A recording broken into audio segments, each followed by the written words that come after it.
ಮೈಸೂರಿನಲ್ಲಿ helium gas cylinder blast ಪ್ರಕರಣ. Cylinder ಬ್ಲಾಸ್ಟ್ನಿಂದ ಗಾಯಗೊಂಡ ಕೊಟ್ರೇಶ್ ಈ ಸ್ಟೇಟ್ಮೆಂಟ್ ಕೊಡ್ತಾ ಇದ್ದಾರೆ. ಹೀಲಿಯಂ ತುಂಬಿದ್ದ ಸಿಲಿಂಡರ್ ಇದ್ದಕ್ಕಿದ್ದಂತೆ ಬ್ಲಾಸ್ಟ್ ಆಯಿತು. 3-4 ಜನ ಸ್ಥಳದಲ್ಲೇ ಬಿದ್ದಿದ್ರು. ನಾನು ಆಗ್ತಾನೆ ಮಕ್ಕಳಿಗೆ ಬಲೂನ್ ತೆಗೆದುಕೊಂಡು ಬರ್ತಾ ಇದ್ದೆ.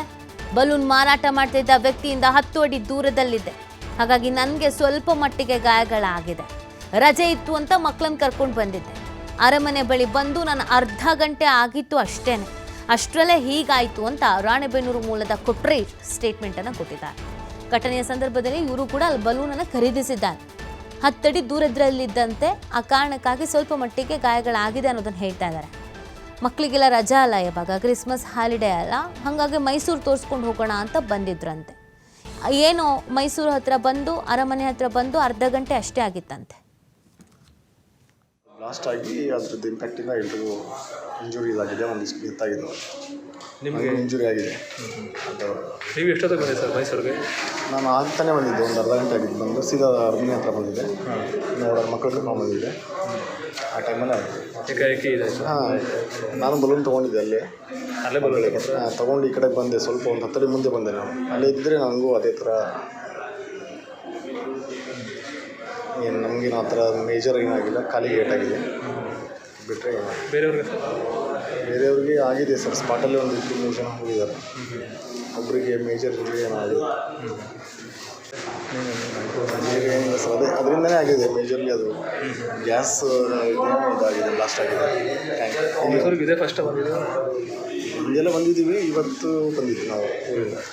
ಇದು ಕ್ರಿಸ್ಮಸ್ ರಜೆ ಇತ್ತು ಅಂತ ಹಾಲಿಡೇಸ್ ಇತ್ತಲ್ಲ, ಮಕ್ಕಳನ್ನೆಲ್ಲ ಕರ್ಕೊಂಡ್ಬಂದಿದ್ವಿ ಸರ್. ಇಲ್ಲ ಅದು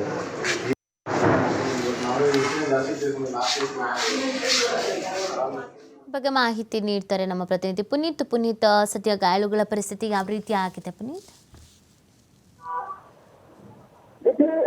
ಮೈಸೂರಿನ ಅಂಬಾವಿಲಾಸ ಅರಮನೆಯ ಜಯಮಾರ್ತಾಂಡ ದ್ವಾರದ ಬಳಿ ನಡೆದಂತಹ ಒಂದು ಹೀಲಿಯಂ ತುಂಬಿದಂತಹ ಒಂದು ಗ್ಯಾಸ್ ನ ಟ್ಯಾಂಕ್ ಏನಿತ್ತು ಅದು ಬ್ಲಾಸ್ಟ್ ಆದಂತಹ ಒಂದು ಪ್ರಕರಣ ಏನಿತ್ತು. ಅದಕ್ಕೆ ಸಂಬಂಧಪಟ್ಟಂತೆ 5 ಜನ ಗಂಭೀರವಾಗಿ ಗಾಯಗೊಂಡಿದ್ದಂತವ್ರನ್ನ ಈಗಾಗಲೇ ಮೈಸೂರಿನ JSS ಆಸ್ಪತ್ರೆ ಜೊತೆಗೆ KR ಆಸ್ಪತ್ರೆಯಲ್ಲಿ ಚಿಕಿತ್ಸೆಗೊಳಪಡಿಸಲಾಗಿರ್ತಕ್ಕಂಥದ್ದು. ಅದರಲ್ಲಿ ಸ್ವಲ್ಪ ಮಟ್ಟಿಗೆ ಗಾಯಗಳಾಗಿರ್ತಕ್ಕಂಥ ಕೊಟ್ರೇಶ್ ಅಂತಕ್ಕಂಥವ್ರು ಕೊಟ್ಟಿರ್ತಕ್ಕಂಥ ಮಾಹಿತಿಯ ಪ್ರಕಾರ ಈಗಾಗಲೇ ಏನು ಅಲ್ಲಿರ್ತಕ್ಕಂಥವ್ರಿಗೆ ಗಂಭೀರವಾದಂತಹ ಗಾಯಗಳಾಗಿರ್ತಕ್ಕಂಥವ್ರಿಗೆ ಚಿಕಿತ್ಸೆ ಮುಂದುವರಿಸಲಾಗಿರ್ತಕ್ಕಂಥದ್ದು. ಜೊತೆಗೆ ಕೊಟ್ರೇಶ್ ಅವರಿಗೆ ಕಾಲಿನ ಭಾಗ ಸ್ವಲ್ಪ ಮಟ್ಟಿಗೆ ಗಾಯಗಳಾಗಿರ್ತಕ್ಕಂಥದ್ದು. ಅವರು ಅಪಾಯದಿಂದ ಪಾರಾಗಿದ್ದಾರೆ ಅಂತಲೂ ಕೂಡ ಹೇಳ್ಬೋದು. ಯಾಕೆಂತ ಹೇಳಿದ್ರೆ ಈಗಾಗಲೇ ಅವರು ಕೊಟ್ಟಿರ್ತಕ್ಕಂಥ ಮಾಹಿತಿ ಪ್ರಕಾರ ಏನು ಈಗ ಸಾಲು ರಜೆಗಳು ಇರ್ತಕ್ಕಂಥದ್ದು ಇರ್ಬೋದು. ಜೊತೆಗೆ ಮೈಸೂರು ಅಂದ ತಕ್ಷಣ ಸಾಕಷ್ಟು ಪ್ರವಾಸಿ ತಾಣಗಳು ಇರ್ತಕ್ಕಂಥ ಒಂದು ಹಿನ್ನೆಲೆಯಲ್ಲಿ ದೇಶ ವಿದೇಶಗಳಿಂದ ಕೂಡ ಸಾಕಷ್ಟು ಸಂಖ್ಯೆಯಲ್ಲಿ ಪ್ರವಾಸಿಗರು ಬರ್ತಾ ಇರ್ತಾರೆ. ಇನ್ನು ಮಕ್ಕಳು ಬಲೂನ್ ಅನ್ನ ಕೇಳಿದಂತ ಒಂದು ಹಿನ್ನೆಲೆಯಲ್ಲಿ ಅವರು ಬಲೂನ್ ಅನ್ನ ತೆಗೆದುಕೊಳ್ಳಿಕ್ಕೆ ಹೋಗ್ತಾರೆ. ಆ ಒಂದು ಸಂದರ್ಭದಲ್ಲಿ ಅಂದ್ರೆ ಆ ಸಿಲಿಂಡರ್ ಬ್ಲಾಸ್ಟ್ ಆದಂತಹ ಸಂದರ್ಭದಲ್ಲಿ ಇವರು ಸುಮಾರು 10 ಅಡಿ ದೂರಕ್ಕೆ ಅಂದ್ರೆ ಬಲೂನ್ ಅನ್ನ ತೆಗೆದುಕೊಂಡ ನಂತರ ಸುಮಾರು ಆ ಒಂದು ಸೈಕಲ್ ನಿಂದ ಪಾಸ್ ಆಗಿರ್ತಾರೆ. ಪಾಸ್ ಆದ ತಕ್ಷಣ ಅಂದ್ರೆ ಸುಮಾರು ಒಂದು 10 ಅಡಿಯಷ್ಟು ಹೋದ ತಕ್ಷಣವೇ ಅದು ಬ್ಲಾಸ್ಟ್ ಆಗುತ್ತೆ.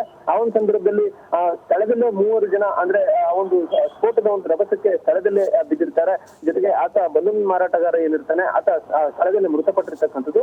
ಈ 5 ಏನು ಗಾಯಾಳುಗಳಿರ್ತಾರೆ ಅವ್ರನ್ನ ಆಸ್ಪತ್ರೆಗೆ ದಾಖಲಿಸುವಂತ ಒಂದು ಕೆಲಸ ಈಗಾಗಲೇ ಆಗಿರ್ತಕ್ಕಂಥದ್ದು. ಈಗ ಮುಖ್ಯವಾಗಿರ್ತಕ್ಕಂಥದ್ದು ಏನಂತ ಹೇಳಿದ್ರೆ ಮೈಸೂರಿನ ಅರಮನೆಯ ಸುತ್ತಮುತ್ತ ಇರಬಹುದು, ಜೊತೆಗೆ ಮೈಸೂರಿನ ವಸ್ತು ಪ್ರದರ್ಶನದ ಆವರಣ ಇರಬಹುದು, ಜೊತೆಗೆ ಮೈಸೂರಿನ ಮೃಗಾಲಯ ಇರಬಹುದು. ಈ ಭಾಗಗಳಲ್ಲಿ ಹೆಚ್ಚಿನದಾಗಿ ಈ ಒಂದು ಕ್ರಿಸ್ಮಸ್ ಸಂದರ್ಭ ಇರಬಹುದು, ಜೊತೆಗೆ ವರ್ಷಾಂತ್ಯದ ಸಂದರ್ಭಗಳಲ್ಲಿ, ಜೊತೆಗೆ ನ್ಯೂ ಇಯರ್ ಬರುವಂತಹ ಸಂದರ್ಭದಲ್ಲಿ ಈಗ ಸಾಕಷ್ಟು ಸಂಖ್ಯೆಯಲ್ಲಿ ಪ್ರವಾಸಿಗರು ಬರ್ತಾರೆ. ಈ ಒಂದು ಸಂದರ್ಭದಲ್ಲಿ ಬಲೂನ್ ಗಳನ್ನ ಮಾರಾಟ ಮಾಡ್ತಾ ಇರ್ತಕ್ಕಂಥದ್ದು ಇರಬಹುದು, ಜೊತೆಗೆ ಈ ತರದ ಅಪಾಯವನ್ನು ಉಂಟು ಮಾಡತಕ್ಕಂಥ ಸಾಧನಗಳನ್ನ ಬಳಕೆ ಮಾಡಿ ಮಾರಾಟ ಮಾಡ್ತಕ್ಕಂಥದ್ದು ಏನಿರ್ತದೆ ಇದೆಲ್ಲದಕ್ಕೂ ಕೂಡ ಕಡಿವಾಣ ಆಗ್ತಕ್ಕಂಥ ಒಂದು ಕೆಲಸವನ್ನ ಮಾಡೋದ್ರ ಜೊತೆಗೆ ಮುಖ್ಯವಾಗಿ ಈಗ ಈ ಒಂದು ಘಟನೆ ಏನಾಗಿದೆ ಇದು ಸಾಕಷ್ಟು ಅನುಮಾನಗಳನ್ನು ಕೂಡ ಈಗ ಹುಟ್ಟಾಗ್ತಾ ಇರ್ತಕ್ಕಂಥದ್ದು. ಯಾಕೆಂತ ಹೇಳಿದ್ರೆ ಒಂದಷ್ಟು ಅನುಮಾನಗಳು ಹೆಂಗ್ ವ್ಯಕ್ತವಾಗ್ತವೆ ಅಂತ ಹೇಳಿದ್ರೆ ಈಗ ಏನು ಹೆಚ್ಚಿನದಾಗಿ ಪ್ರವಾಸಿಗರು ಬರುವಂತಹ ಒಂದು ಸ್ಥಳ ಇದಾಗಿರುತ್ತೆ. ಇಲ್ಲಿ ಈ ತರದ ಒಂದು ಬ್ಲಾಸ್ಟ್ ಗಳು ಆಗ್ತಕ್ಕಂಥದ್ದು ಉದ್ದೇಶಪೂರ್ವಕ ಅಥವಾ ಆಕಸ್ಮಿಕವಾಗಿ ಆಗಿರ್ತಕ್ಕಂಥದ್ದ ಅಥವಾ ಬಲೂನ್ ಮಾರಾಟಗಾರ ಏನಿದ್ದ ಆತನ ಹಿನ್ನೆಲೆ ಏನಿದೆ ಇದೆಲ್ಲದಕ್ಕೂ ಸಂಬಂಧಪಟ್ಟಂತೆ ಈಗ ಪೊಲೀಸರು ಏನು ತನಿಖೆಯನ್ನು ಮಾಡ್ತಕ್ಕಂಥ ಒಂದು ಕೆಲಸವನ್ನ ಮಾಡ್ಲಾಗ್ತಾ ಇರ್ತಕ್ಕಂಥದ್ದು. ಹಾಗಾಗಿ ಈಗಾಗಲೇ ಜಯಮಾರ್ತಾಂಡ ದ್ವಾರದ ಬಳಿ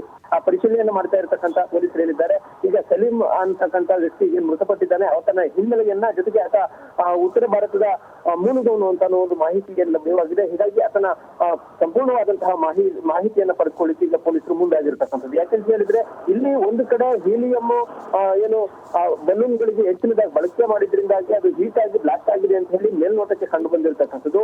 ಆದ್ರೆ ಇಲ್ಲಿ ಅನುಮಾನಗಳೇನು ಉಟ್ಕೊಳ್ತಾ ಇದ್ದೇವೆ ಅಂತ ಹೇಳಿದ್ರೆ ಈತ ಎಷ್ಟು ದಿನಗಳಿಂದ ಇಲ್ಲಿ ವ್ಯಾಪಾರವನ್ನು ಮಾಡ್ತಿದ್ದ, ಯಾವಾಗ ಇಲ್ಲಿಗೆ ಬಂದಿದ್ದ, ಜೊತೆಗೆ ಅರಮನೆಯ ಮುಂಭಾಗದಲ್ಲಿ ಪ್ರವಾಸಿಗರು ಹೆಚ್ಚಿನ ಸಂಖ್ಯೆಯಲ್ಲಿ ಇರುವಂತಹ ಸಂದರ್ಭದಲ್ಲಿ ಇದು ಬ್ಲಾಸ್ಟ್ ಆಗ್ಲಿಕ್ಕೆ ಕಾರಣ ಏನಿದೆ, ಜೊತೆಗೆ ಈ ತರದ ಬ್ಲಾಸ್ಟ್ ಆಗ್ಲಿಕ್ಕೆ ಮುಖ್ಯವಾಗಿ ಅದು ಆಕಸ್ಮಿಕವಾಗಿ ಬೆಂಕಿ ಬರ್ಲಿಕ್ಕೂ ಕೂಡ ಸಾಧ್ಯತೆಗಳಿದಾವ. ಈ ತರದ ಒಂದು ಹೀಲಿಯಂ ಅನ್ನ ತುಂಬುವಂತಹ ಟ್ಯಾಂಕ್ ಗಳ ಒಂದು ಬಳಕೆ ಯಾವ ರೀತಿ ಇರುತ್ತೆ, ಇದೆಲ್ಲದರ ಬಗ್ಗೆ ಕೂಡ ತಜ್ಞರಿಂದ ಮಾಹಿತಿಯನ್ನ ತೆಗೆದುಕೊಳ್ಳುವ ಮುಖಾಂತರ ಈಗ ಪರಿಶೀಲನೆಗೆ ಇಳಿದಿರತಕ್ಕಂಥದ್ದು ನೀತಿ. ಓಕೆ, ಥ್ಯಾಂಕ್ ಯು ಪುನೀತ್ ತಮ್ಮ ಡೀಟೇಲ್ಸ್ಗಾಗಿ.